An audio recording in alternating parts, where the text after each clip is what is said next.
Heute geht es darum, wie die Ernährung eure psychische Gesundheit beeinflusst und sogar Ernährung bestimmt euren Intelligenzquotient in gewissen Maßen. Denn ich sehe heutzutage viele Probleme, gesellschaftliche Probleme, die darauf hinweisen, dass wir einfach uns so stark verändert haben. Denn nicht nur wir haben uns verändert, sondern auch unsere Lebensweise komplett. Und zwar gehe ich hier konkret auf 4 Punkte ein, damit ihr wisst, woran ihr arbeiten könnt, was ihr weglassen könnt, wie ihr ganz einfach meiner Meinung nach und laut Studien viel schlauer werden könnt, wenn ihr diese beherzigt. Fangen wir direkt an. Der erste Punkt, der mir hier direkt einfällt, ist das Thema. Ich veranschauliche das Ganze mal in einer Story. Ihr steht am Bahnhof, wartet noch 20 Minuten auf den Bus zum Beispiel, ja. Und jetzt denkt ihr euch, oh, da ist ja eine Bäckerei nebenan. Irgendeine Bäckerei, die auf Krampf Brötchen macht, Käsebrötchen, Laugenstangen und so weiter und so fort. All das schnelle Zeug, was ihr schnell holen könnt. An irgendeinem Kiosk auch, ja, überall zu haben, an jeder Ecke. Und ihr isst das jetzt und ihr denkt, okay, das sättigt mich jetzt kurzzeitig, das macht mich zufrieden, es macht meine Langeweile weg. Aber was viele nicht bedenken ist, dass hier die ersten Probleme auftauchen. Und das fängt ja schon im Kindesalter an, wenn nicht sogar schon noch früher. Wir werden mit solchen Sachen gefüttert und es ist ja für uns normal. Ja, ich kann es verstehen, dass wir Brötchen essen. Von Kindheit auf wurde es sozusagen uns beigebracht. Wir sind damit aufgewachsen, schön und gut. Aber die langfristigen Folgen sind fatal. Denn Dinge wie Gluten, Dinge wie diese schnellen Lebensmittel, die einfach sehr, sehr hoch in der, nicht nur in der Kohlenhydratdichte sind, sondern noch so minderwertig sind, dass sie unseren Körper so vermüllen, verdrecken und einfach nur belasten, aufgrund von den billigsten chemisch zusammengesetzten Dingen, die nicht richtig, zum Beispiel nicht lang genug gebacken wurden, wo nur die günstigsten, billigsten und minderwertigsten Stoffe eingesetzt werden. Und langfristig führt das dazu, dass zum Beispiel bei diesen Sachen der Darm geschädigt wird und hier entstehen dann viele Probleme.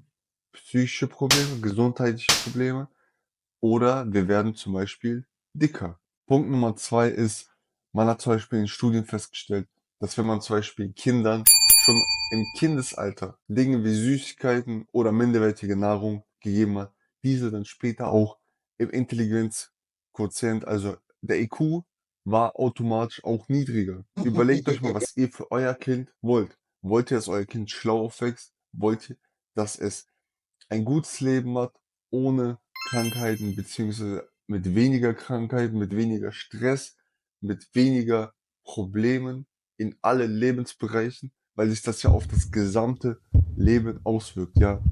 Und das kann ich hier aus meiner Position auch selbst sagen, weil ich es auch selber erlebt habe, so vieles dazu erzählen könnte auch, was ich alles erlebt habe, und wo ich sagen kann, dass das in den Quellen, die ich hier angebe, steht, dass ich das mit meiner Lebenserfahrung so nur bestätigen kann. Ich kann das nur bestätigen, meiner Meinung nach, was ich erlebt habe, ja. Punkt 3 und 4, das fasse ich mal einfach mal kurz gesagt zusammen, sind Dinge, die eigentlich jeder Jugendliche tut. Und zwar Alkohol trinken und vielleicht sogar rauchen. Denn wir belasten hier nicht nur den Körper komplett mit Giftstoffen, mit Zellgift, was unseren Körper in höchste Alarmbereitschaft quasi bringt. Hierbei rede ich von Alkohol gerade, denn Alkohol ist eigentlich gar nicht gut. Es gab früher Studien, wo plötzlich gesagt wurde, ein Glas pro Tag ist gut. Wir reden hier von dem Rotwein. Ich glaube, jeder wusste, als ich nur ein Glas gesagt habe, was ich meine, ja. Es ist einfach so krass, wie das einfach in unseren Köpfen so verankert wurde, dass es für uns einfach normal ist. Ja, es ist wirklich nicht sich vorzustellen, diese Sachen, diese minderwertige Ernährung mit Weizen, mit Süßigkeiten, billigen produzierten Produkten uns antut, dass überall ein minderwertiges Salz benutzt wird, dieses ganz normal raffinierte Salz, ja, Tafelsalz, glaube ich, nennt man das auch, was überall einfach drin ist dass das sogar den Darm kaputt macht, beziehungsweise diese ganzen Sachen schaden dem Darm halt, wenn man das über die Jahre hinweg sieht, ja. Wir reden jetzt auch schon davon, dass 20-Jährige, 25-Jährige komplett übersäuert sind durch unsere Ernährung und der Darm muss schon operiert werden. Ein Organ muss entfernt werden, weil der Körper schon nicht mehr kann. Ja, früher war das ganz anders. Ich meine, diese Sachen sind halt auch etwas neuer, aber die alte Generation hat ja nicht mehr so viel davon mitbekommen. Das gibt's ja erst seit, ich würde mal so salopp sagen, 15 bis 20 Jahren, wo das halt wirklich so einen Anstieg erlebt hat, dass ich sagen kann, hey, ich sehe hier einen großen Zusammenhang zwischen dem billigen Konsum, zwischen den Sachen, die für normal erklärt werden, obwohl sie eigentlich nicht normal sind. Denn, seien wir mal ehrlich, ohne diese Fabriken, ohne diese Produkte und Marken könntet ihr das noch gar nicht konsumieren. Führen diese Dinge dazu, jetzt komme ich zu dem Entschluss beziehungsweise zu dem Fazit, worauf ich eigentlich hinaus will, was das alles hier bewirkt mit uns, mit unserem Leben und mit unserem Umfeld auch, ja. Das ist ganz, ganz wichtig. Ich sehe heutzutage sehr viele Minderwertigkeitskomplexe, psychische Probleme, Belastungsstörungen bis zum geht nicht mehr, ja. Pärchen streiten, Pärchen gehen auseinander, im fliegenden Wechsel gefühlt stündlich streiten Menschen, gehen auseinander und das macht mich persönlich ein bisschen traurig zu sehen, dass hier jemand streitet. Ich gehe dort vorbei und sehe hier jemanden streiten und es sind ganz banale Dinge, die einfach daraus schließen lassen, dass diese Personen selbst Probleme mit sich haben und diese dann auf den Gegenüber projizieren, beziehungsweise sie zeigen einfach nur, dass es ihnen eigentlich nicht gut geht. Wir reden hier von psychischen Problemen und ich habe das früher selbst erlebt, dass man ein toxisches Verhalten an den Tag legt, weil man psychisch einfach so belastet ist. Nicht, weil man es möchte, sondern weil man sich wahrscheinlich, sehr wahrscheinlich nicht bewusst ist, was das, was du Leben nennst, was ich Leben genannt habe, als normal achtest. Dass es normal ist, dass wir uns Käse, den minderwertigsten Käse überhaupt, auf eine Weizen-Gluten-Bombe namens Pizza legen, ja. Vielleicht noch, sogar noch Salami, also minderwertig produziertes Fleisch noch dazu legen. Wahrscheinlich manche noch etwas drüber streuen, ähm, irgendwelche anderen Dinge noch drauflegen, je nach Geschmack. Das dann konsumieren und es dann vielleicht sogar noch 2, 3, 4 Mal täglich konsumieren. Und natürlich sagt dann irgendwann der Darm, ich kann nicht mehr.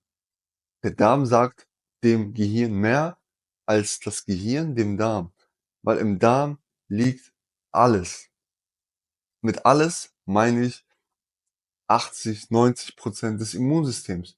Aber das sehen und wissen und merken viele gar nicht. Es wird uns leider, leider nicht beigebracht. Allein wenn du das mal betrachtest und ausprobierst, probier's doch mal einen Monat aus.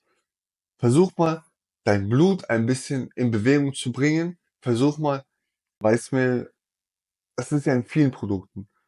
Und raffiniertes Salz so gut wie möglich rauszulassen, auf Alkohol zu verzichten, auf Rauchen im besten Fall, ja. Ich weiß, wir sind abhängig, wir sind süchtig nach sehr, sehr vielen Dingen. Ich glaube nicht mehr, dass wir heutzutage Hunger haben, sondern diese 2 bis 3 Stunden, wo man dann auf einmal Hunger hat, das ist meiner Meinung nach eine Sucht. Es werden auch in der Industrie viele Mitarbeiter eingestellt, die nur darauf aus sind zu schauen, worauf wir hier oben ansteuern. Und diese Produkte bzw. diese Stoffe werden gezielt eingesetzt, damit wir Sachen kaufen, deren Umsatz steigern. Wir bezahlen mit unserem Geld, wofür wir unsere Zeit eintauschen, um unsere Zeit noch zu verkürzen. Das heißt, wir haben eine Lose-Lose-Situation und der Hersteller gewinnt eigentlich nur. Wir verlieren auf beiden Seiten, weil wir Geld und Zeit eintauschen. Das, was wir bekommen, entzieht uns dann noch zusätzlich Zeit. Das heißt, doppelter Verlust, wenn man das aufs Lebens betrachtet. Das ist einfach nur verrückt. Das ist einfach nur verrückt. Danke, dass du bis hierhin geschaut hast. Ich hoffe, du konntest hierbei was rausziehen. Ich werde eine lange Version und eine kürzere Version auch hier rausbringen, um den bestmöglichen Mehrwert für dich zu bringen. Falls du mich hier noch länger sehen willst, dann würde ich mich freuen, wenn du einfach mal abonnierst und vielleicht auch einen Daumen hoch da lässt für mich. Ich danke dir schon mal von Herzen.